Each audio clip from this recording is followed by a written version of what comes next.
John Dee was one of the most brilliant thinkers of the 16th century. A true Renaissance man, he was at the forefront of scientific and philosophical thought in one of the great ages of learning and discovery. Dee became a key figure in the Elizabethan court and one of Queen Elizabeth's most trusted advisors. But all this was not enough. In his insatiable quest for knowledge, Dee strayed into the forbidden world of the occult. He was trying to find the very essence of life. He was trying to find the secrets of the universe. And for John Dee, that meant communing with angels, communing with demons, risking his soul. I seek the treasure of heavenly wisdom and knowledge.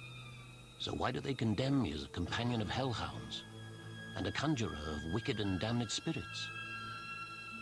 As Dee went deeper into the occult, he turned his back on Queen Elizabeth and set off on a journey that took him beyond the boundaries of religion and morality. He risked everything in his quest, and his diaries record how ultimately he became the instrument of forces beyond his control. Angel magic, whatever Dee said, was black magic. Dee was the model for Marlowe's Faust. Dee was the model Shakespeare's Prospero. This is somebody who is the quintessential magician. This guy was prepared to storm heaven.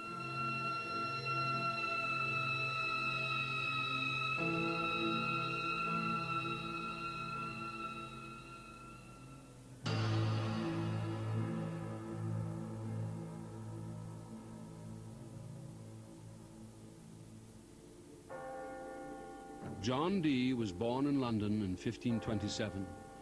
From an early age, he was regarded as an academic genius destined for greatness.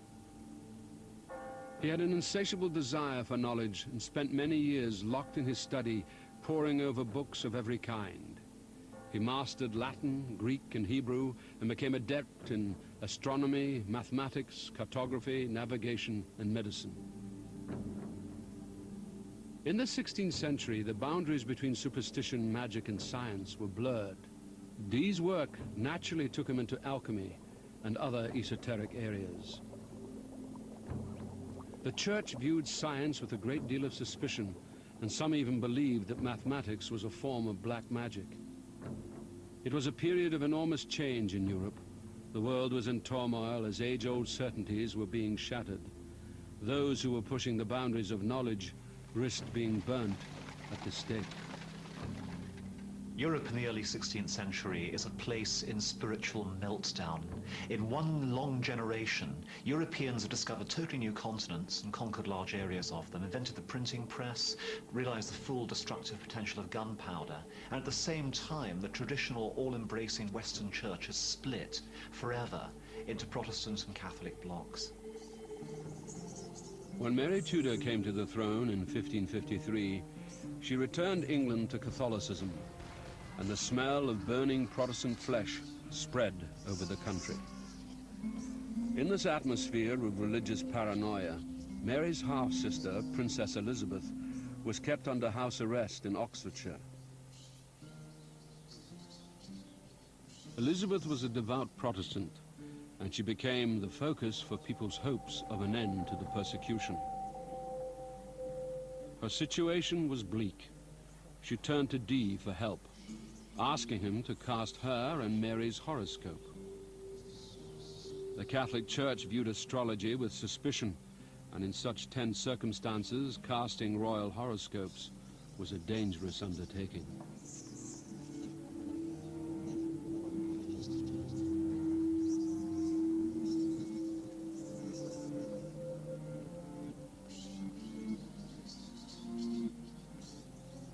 Casting royal horoscopes in early modern Europe is one of the most dangerous things which an astronomer or astrologer can get up to. If you can actually work out what the stars are saying, it could even be you're directing the stars. You might be steering the whole thing, in which case you're actually determining when the monarch's going to live or die, which is technical high treason. The horoscopes predicted that Elizabeth would come to the throne and enjoy a long and glorious reign. The prognosis for Mary was dire. When the horoscopes were discovered, Dee was thrown into jail. The charges read that he had endeavored to destroy the Queen by calculating, conjuring, and witchcraft. For a while, he shares his prison with a man called Bartlett Green, who ends up one of the 300-odd Protestant martyrs made by Mary. In fact, he's actually taken away and executed while Dee is in hold. And it must have concentrated Dee's mind wonderfully on how to survive.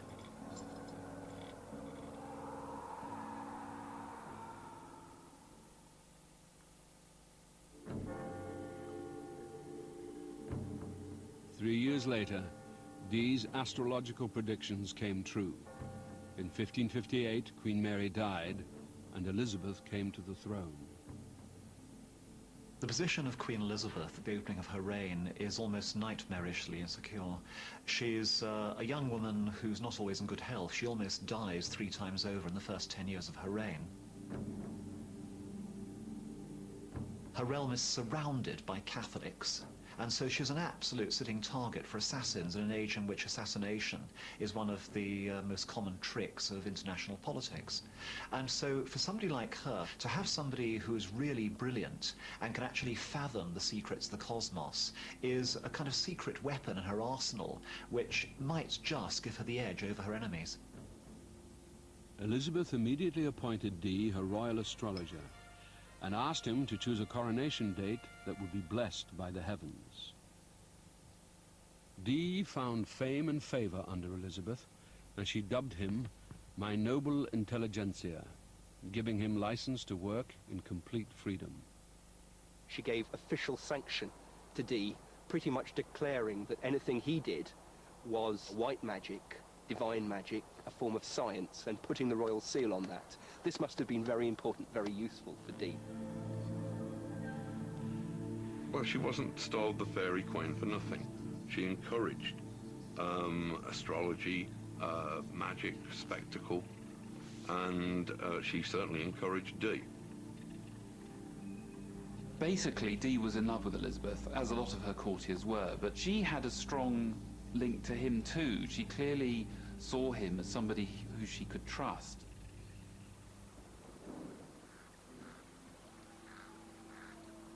Dee lived at Mortlake on the River Thames, and there he assembled one of the greatest libraries of the 16th century. He traveled all over Europe in search of new learning, as well as books and manuscripts. He also gathered maps and the latest in navigational equipment. His knowledge of navigation helped spearhead England's great age of exploration and discovery. He even coined the expression, the British Empire. He provided the clearinghouse at Mortlake for all the latest navigational information, which formed the basis of the great age of exploration for English mariners across the Atlantic to the New World. Dee was not content with exploring the limits of the Earth. Inspired by men like Copernicus, he wanted to understand how the entire universe worked. If we want to look for a comparison with Dee among 20th century figures, a figure like Stephen Hawking, internationally respected scientist, fits it to a cameo. John Dee is a mathematical whiz kid. Mathematics is the key to astronomy, astrology, navigation, chemistry, and John Dee is arrogant enough and clever enough to reckon himself the man to find the key to all these things and show the world how they work. He was convinced there were hidden forces that govern the way the physical world works. But as the years passed, he began to despair of ever finding them. For 40 years continually, with great pain, care, and cost, I have sought the best knowledge that man might attain in the world. I have found that neither any man living or book was able to teach me those truths I desired and longed for. Dee has looked into mathematics, he's looked into astrology and astronomy, he's absorbed all these strands, but it still hasn't given him the thing that he wants. He now is prepared to go to the next step, which is to go deep into the occult, into hidden knowledge, in order to try to find these secrets, the very secrets of nature. Dee was at the point of giving up his quest when he made the discovery that changed the course of his life. The Steganographia is an infamous black magic manuscript written in the 15th century. The book was written in a coded language that contained many barbarous and strange names of spirits. It was believed that these spirits were the key to a reservoir of hidden knowledge. Nowadays we're well aware that there are unseen powers that make the world work and manipulate human beings. Apart from neutrons, protons, electrical charges, we also have viruses, bacilli, and microbes. The people of John Dee's England couldn't see these things. They had some inkling they were there, and so they called them demons, spirits, and angels. In the 16th century, everyone saw angels and demons having a direct role in their lives. There was no controversial issue about the existence of spirits and angels and demons. I mean, they existed. They were part of the universe as it was understood then. And it would almost appear slightly cracked to imagine that they didn't exist. Dee now believed that the only way to find the answers that he was looking for was through the spirit world. But he found that he had no ability as a medium and turned to scryers for help. Scrying is an ancient occult art in which magicians use a crystal ball or mirror to take the mind out of the conscious world into the realm of the supernatural. The logic behind it was that angels were basically intermediaries with God. If you wanted to find out the word of God, the message of God, of course, traditionally you should use the church, but in the midst of all this religious turmoil, the angels provided effectively a sort of alternative route for a direct line to God. People who were dabbling in these areas were regarded as dangerous because they might release these dangerous forces into the world through their activities.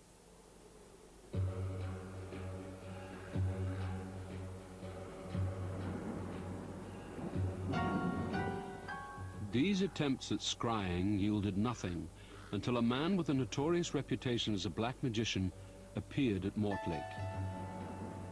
His name was Edward Kelly. Kelly was a strange, difficult, fractious, troublesome character. I mean, as soon as he came into Dee's life, Dee became involved in something that was way beyond his control. John Dee was somebody who was trying to find a way in to the world of the occult. When Kelly turned up, all of a sudden Dee was provided with what seemed to be a key to that door.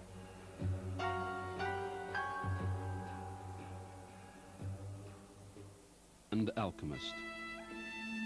From the moment that Dee and Kelly began their occult partnership, Dee's diaries describe an astonishing supernatural world opening up to them. So you can perhaps imagine Dee, Kelly, a study full of books. What would start the ball rolling would be Kelly. He would be peering into a polished black mirror or into a crystal ball. If the ritual worked correctly, then entities would be summoned.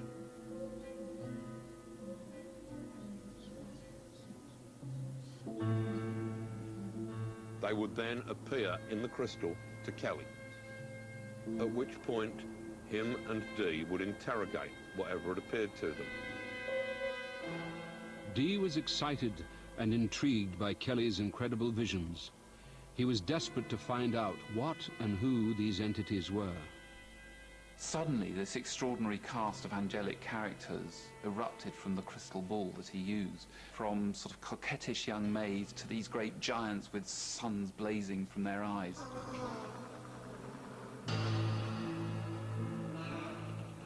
Dee constantly struggled with the angels. I mean, he was constantly questioning whether or not he should believe them. He was questioning whether or not they were angels or whether in fact they were demons disguised as angels. There are entities whose speech was so apocalyptic, so cold and beautiful and terrifying, that even to modern ears, this is scary stuff.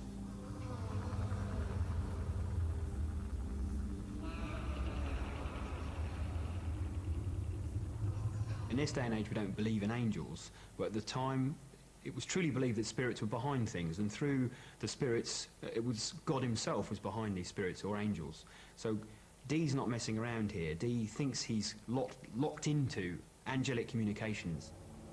During the course of what became known as the angelic conversations, 70 different spirits would appear to Kelly. Some appeared human, others monstrous and demonic. They were angels they recognized from ancient versions of the Bible, but many of the spirits, like the beautiful coquettish maiden Madimi, were mysterious and unheard of. Dee fervently recorded every last detail of the scrying sessions in his diary. Dee was working in a world where it wasn't magic that he was doing, it was a science of angels. This is somebody approaching this unearthly territory with incredible scientific method. And Dee was clearly bewitched by this extraordinary set of creatures that Kelly presented to him. And not only were the angels sort of interesting, they were delivering fantastic material. They seemed to be delivering some sort of coded message that would reveal the secrets of the universe.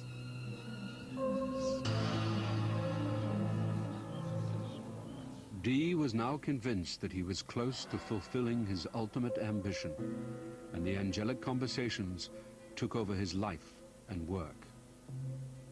Mortlake would never be the same again. Dee's young wife, Jane, detested Kelly. She believed that he was evil and that the angelic conversations would lead them to ruin. Angel magic's an odd one. It is, despite wearing these ostentatious trappings of piety, at core black magic. In some ways, it's difficult to think of anything more blasphemous than trying to get the angels of the Lord to do your bidding. While Dee was in the midst of his seances with Kelly at Mortlake, this extraordinary figure, this Polish prince called Lasky, turned up on the royal barge. He was doing a tour of the country at the time. And he actually managed to work his way into these seances, which was an incredibly dangerous thing to be involved in.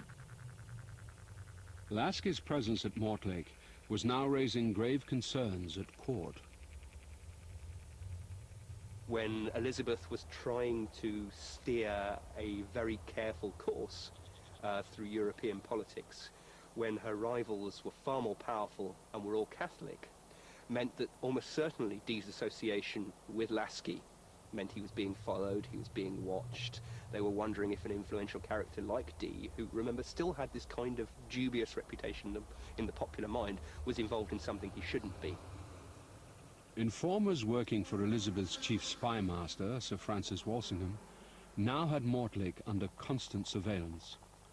The atmosphere there grew increasingly tense as the angel Madimi revealed, through Kelly, that Walsingham was plotting Dee's downfall. Madimi appeared to us and said, "They will shortly lay a bait for thee. They are determined to search your house. They hate thee. Trust them not." In Mortlake, things become more and more paranoid, and they're fearful of spies in England. And Madimi, their angel, is telling them that they must leave, and then they must follow Lasky, who will be their patron, and they will be able to pursue the language of the angels over in Poland.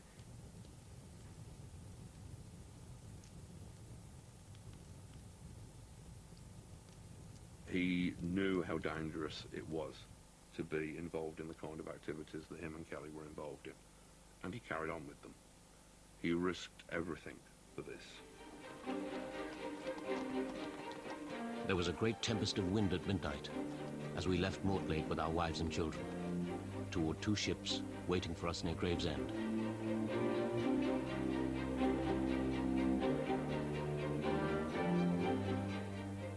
So Dee decides to up and leave, take his family, and on the words of Madini, go to Poland. And if he does this, the angels have promised him great secrets are going to be revealed. I mean, this is an amazing thing for him. It's a lifetime, a one-time opportunity to try to find out why we're here, how things work, why they work, and the angels have promised him that. So yeah, of course, you're going to go along with what the angels say. Why wouldn't you?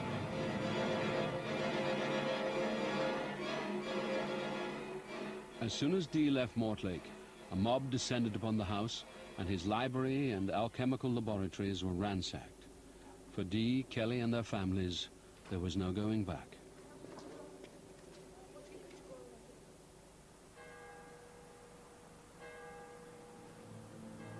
After an epic 6-month journey, Dee and Kelly finally arrived in the Polish capital, Krakow. As soon as they got there, they began scrying again, and the angelic messages were delivered with even greater intensity. It seemed to Dee that his unshakable faith in the angels was about to be rewarded. They are told that there's something, a powerful message is going to be dictated to them. The first angel begins to talk to them about a lost book of Enoch, which is the language of the angels, the original language spoken by Adam before the fall. The angel told us, "I will open to thee the secrets of nature and the riches of the world. Many thousand secrets in which you are still yet but children." This was the same language that was revealed to Enoch, who in biblical tradition was the first person to speak with God after the fall of man. The language, it is said, is the power by which we were all made, by which nature was framed and the whole universe was constructed. It is the very mathematics, it is the very framework of all the mystery of all creation. Dee believed that the language he was about to receive would be the key to unlocking the secrets of the universe. Letter by letter, the dictation of the Enochian language began. After months of scrying and hundreds of hours looking into the crystal ball, the angels revealed what appeared to be a completely new language. The Enochian language is designed to express the primal essence of things. When it's spoken, it's supposed to be spoken from the stomach, for using a magical voice. It's a very barbarous and rich-sounding language. Gahe istiva kahizami mikelizodu. Spirits of ye fourth angle are 9, mighty in the firmament of the waters. Alaheregi. The Enochian language is based on an alphabet of 22 letters. The language has its own words, grammar and syntax, and resembles no known tongue. Although some scholars have compared it to Hebrew, attempts to discover its origins have been unsuccessful. To suppose that this is an invented language, invented by Kelly, you would have to suppose that Kelly was some sort of creative and linguistic genius who was able to spontaneously invent a functional working language complete with grammar and vocabulary, and not only invent it, but invent it backwards.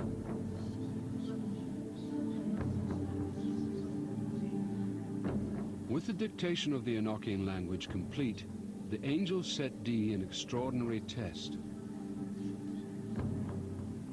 And as he's receiving this angelic data very, very fast, and he can hardly keep up, all of a sudden, out of the blue, Medimi says that he has to go and see Rudolf II, the most powerful man, the ruler of Bohemia and of the Holy Roman Empire. And he has to go and tell him that he is possessed, he's an evil man. It's like a death sentence if he goes. Dee had already given up everything in England in his thirst for hidden knowledge. But was his belief in the angels strong enough to carry out this suicidal mission? In August 1584, John Dee made his way to Prague to confront the Holy Roman Emperor. So he was effectively an enemy, and this enemy figure went into the very heart of the enemy territory, to the seat of power in Prague. In the 16th century, the Holy Roman Empire was a vast kingdom that covered a large part of northern Europe. The empire was ruled by Rudolf II, a notoriously enigmatic and volatile man. Rudolf was a great patron of alchemists and indulged his passion for the bizarre with his own personal regiment made up entirely of dwarves. The Holy Roman Empire was vital to Rome in the uneasy balance of power between the Catholic and Protestant churches. This is Rudolph's palace. This is the very church that Dee would have had to walk past on his way to the confrontation with Rudolph. And this gives you an idea of the power of the church, the money and the power that it has. And this is what he's taking on.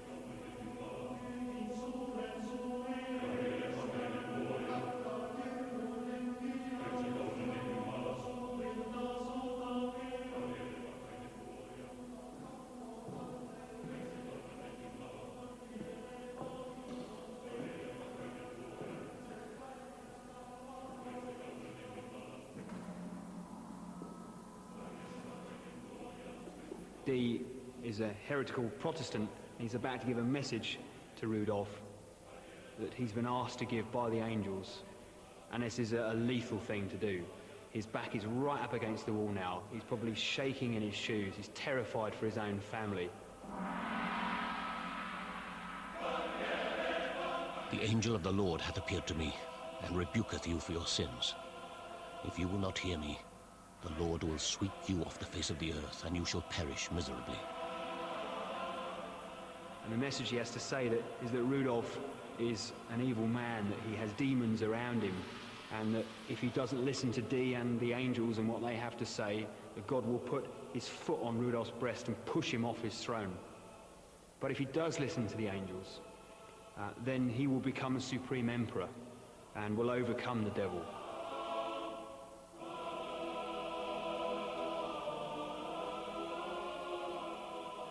Here's a man going into very much the lion's den of Roman Catholicism and saying, you must live and rule according to the revelation that I have. Here we see Dee in the role as prophet. Here we see Dee as a man convinced of his mission and willing to put his life on the line to deliver that message. Rudolph was both astounded and intrigued by Dee's speech. Whilst Dee waited anxiously for the Emperor's reaction, the angels became impatient, ordering Dee to deliver a new message to Rudolph. It was obvious that some new PR strategy was needed on behalf of the angels. It was at this point that the angels apparently suggested to Dee that the Philosopher's Stone would be enough of a crowd puller to get people like Rudolph on their side.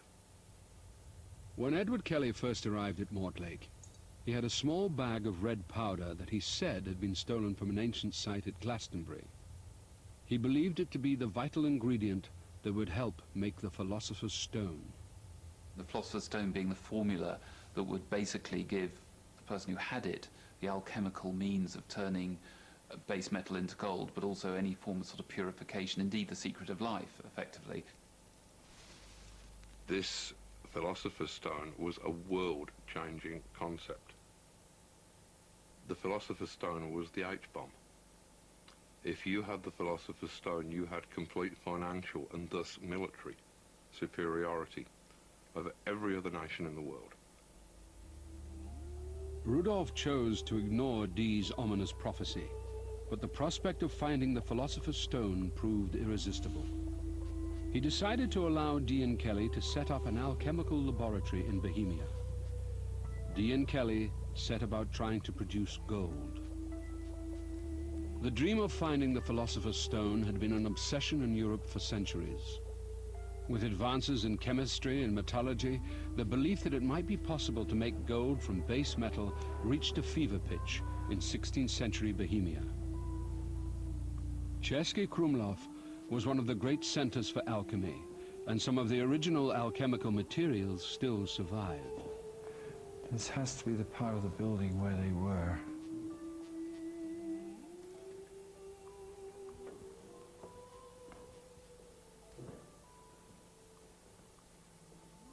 Oh, all kinds of stuff in here. Oh my goodness, look. These are definitely alchemical.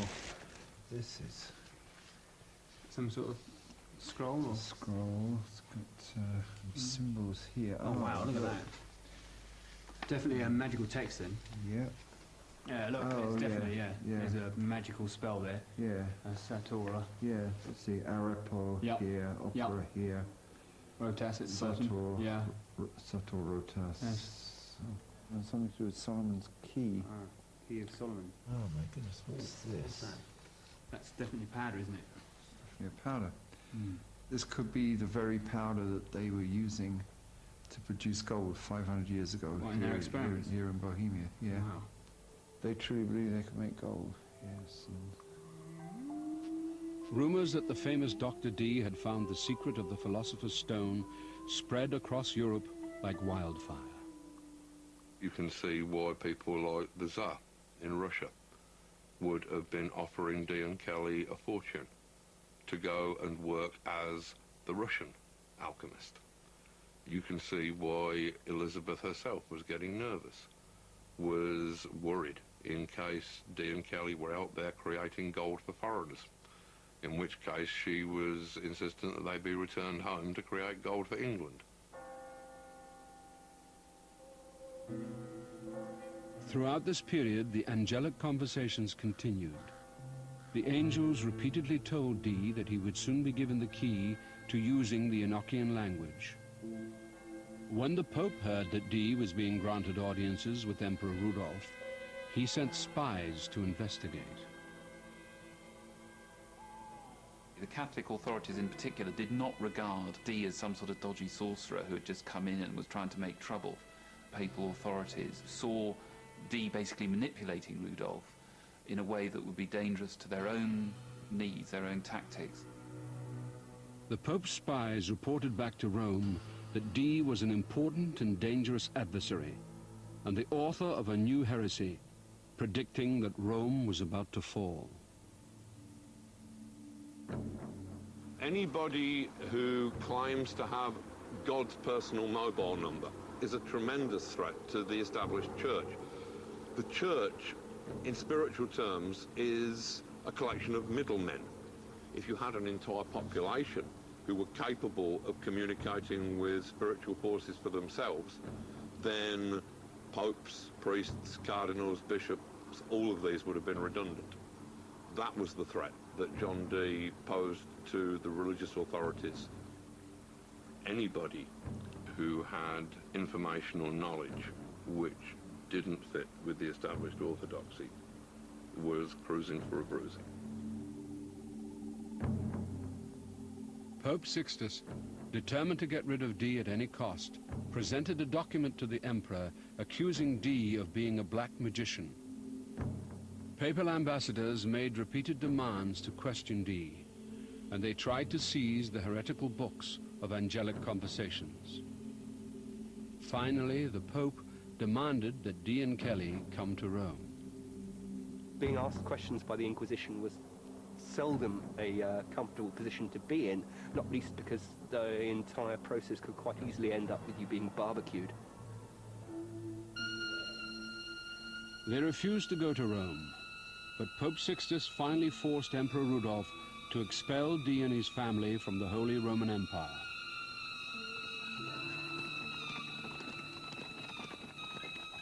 They were given 6 days to get out of the empire and fled Prague in fear for their lives.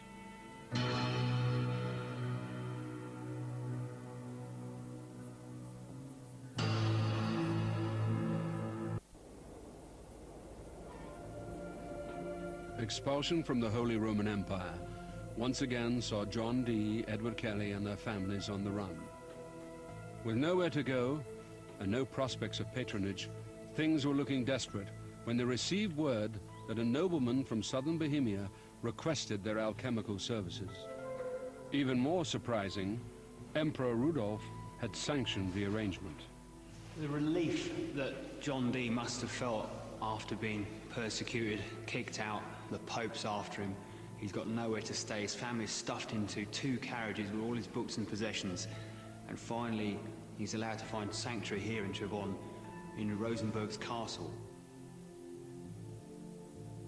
Elizabeth I wasn't a real patron to John Dee. He wasn't funded enough to pursue his experiments and his science. For the first time, this is a safe haven for them. It's a sanctuary.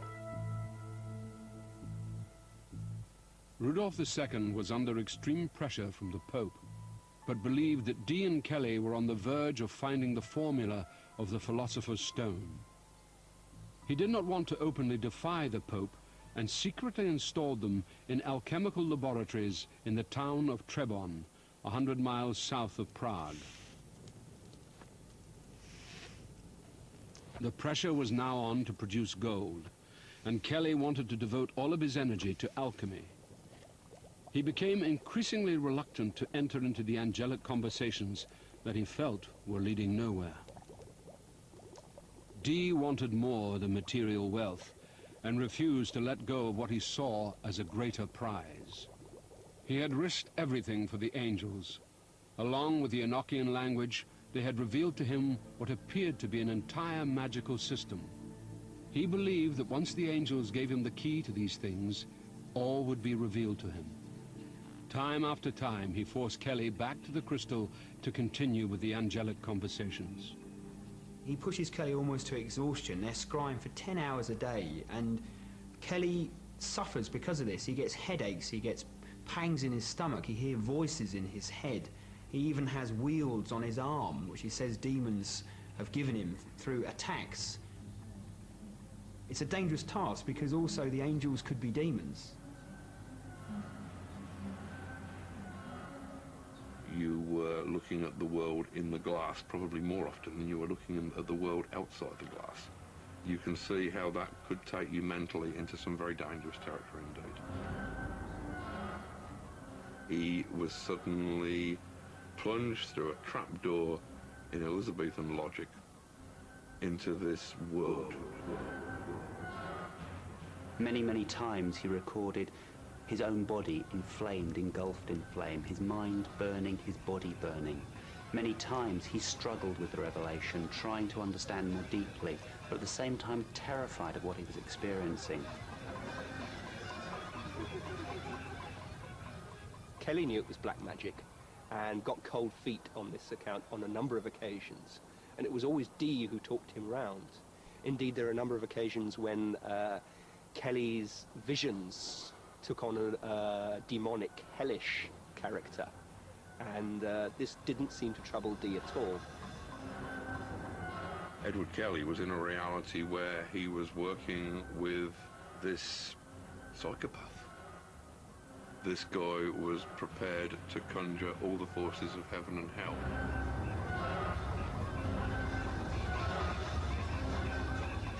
The angelic conversations were becoming increasingly sinister. The angel Madimi seemed now to have lost her innocence and, according to Kelly, began to showeth her shame.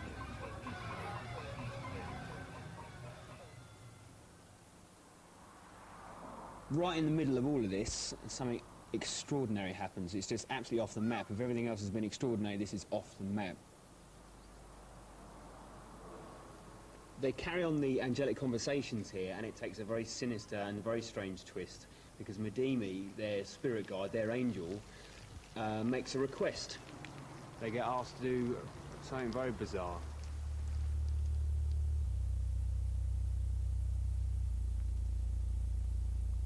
Madimi appeared, and she said, "Nothing is unlawful which is unlawful unto God. One committing adultery on my behalf shall be blessed eternally, and given a heavenly reward."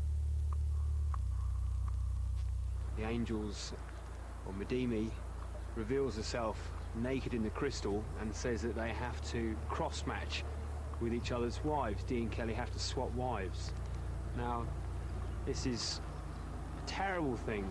Jane Dee detests Kelly. Poor Jane cries for 15 minutes. She won't do it. Kelly's not happy. He thinks they're in league with demons. Really, it must seem like they are now to be asked to do such a terrible thing. But for Dee, it's a final test for him to get the secrets of nature at the end of this. He will reach the next level, go to the next stage. The test seemed to be an affront to the laws of God, and it shook Dee to the core. He had risked everything for the angels, but was he now prepared to risk his soul? And he battles against it, and he says he won't do it, and he says he can't do it, and then he gives in. And ultimately he becomes the instrument of the angels. Ultimately they take him over and he does everything that they tell him to do. So here they draw up a contract after 2 days that they all solemnly sign, and they do go ahead and recorded in Dee's diary, the pact is fulfilled.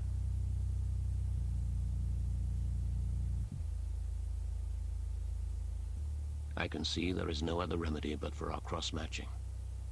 So it must be done. I offer my soul as a pawn. There is something very empowering about the breaking of taboo. Certain sex practices are seen as being able to enhance magical awareness, to put you into a different state of consciousness. Laying there in a room, listening to your wife have sex with your business associate and magical associate while you were laying there with their wife, this very real physical act might have been a step too far. This was as far from theory as it could possibly get.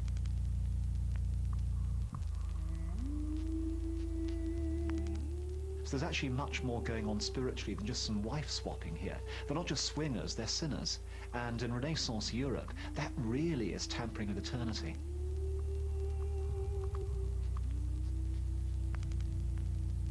But it spells the absolute end of Dee and Kelly. Nothing is the same again. It changes everything, and the angelic conversations come to an end.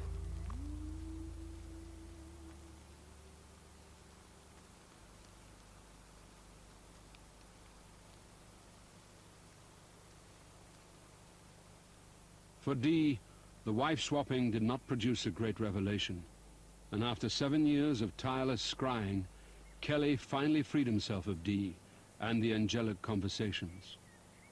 He devoted himself to alchemy and was invited to work directly for Rudolf in Prague.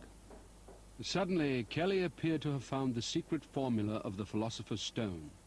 He became famous throughout Europe. He was made a baron, given a castle, and lived a life of outrageous success. He's personally working with Rudolf II on alchemical experiments, making gold. He seems to be able to make gold, and people witness it, they see it, and word spreads like wildfire. Even right the way back to England, Elizabeth I sends out spies to come over and try and get Kelly back. Kelly's fall was as swift as his rise. He was unable to produce unlimited quantities of gold, and Rudolf threw him in prison. Was it because Rudolf realized that he'd been the victim of a clever con trick, or that Kelly refused to reveal his secret formula? No one will ever know the truth, as Kelly died attempting to escape from prison.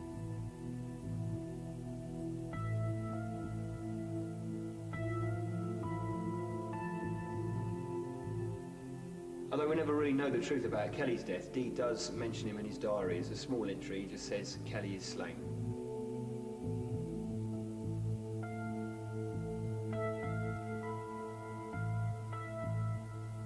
This extraordinary relationship, this partnership, the greatest occult partnership ever, is finally come to an end.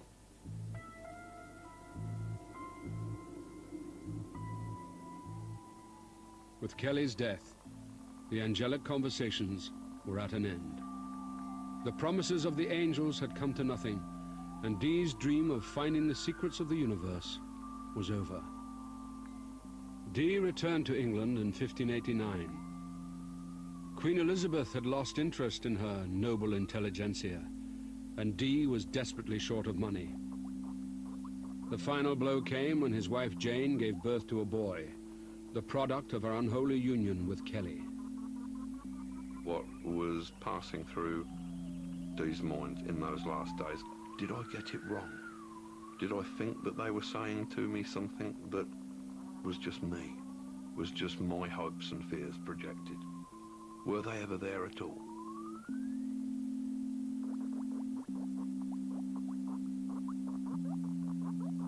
Dee never questioned the validity of his angelic actions, in the sense that he never thought he'd just been defrauded by Kelly, that he'd been strung a line. He believed in them right to the end. He buried his papers or hid them in secret drawers in chests. That's how they were found subsequently.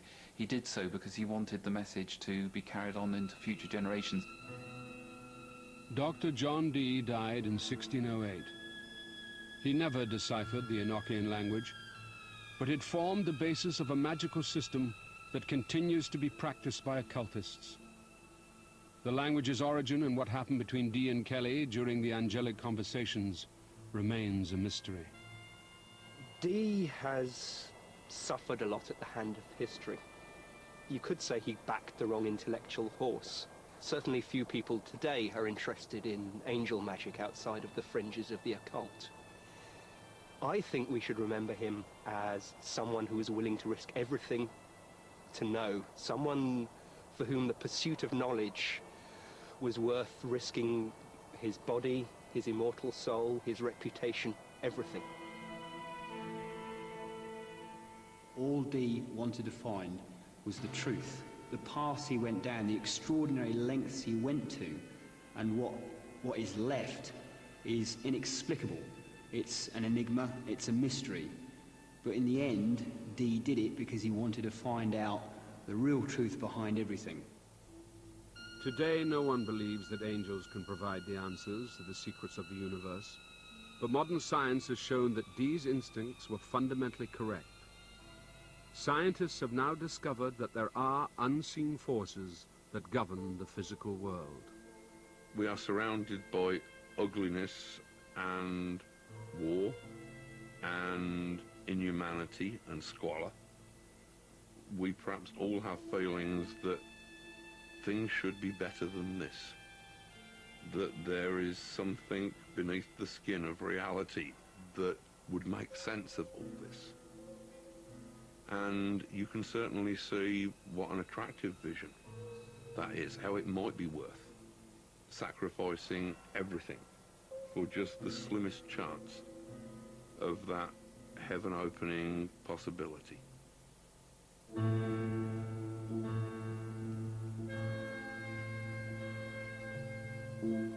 Are you fascinated by Masters of Darkness? Well, put your questions to expert Aaron Paramore in a few minutes at channel4.com History.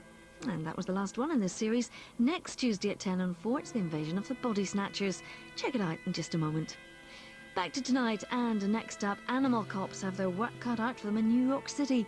Some extreme cases of cruelty and neglect, which make for compulsive viewing if only because it's so shocking. Stay with 4.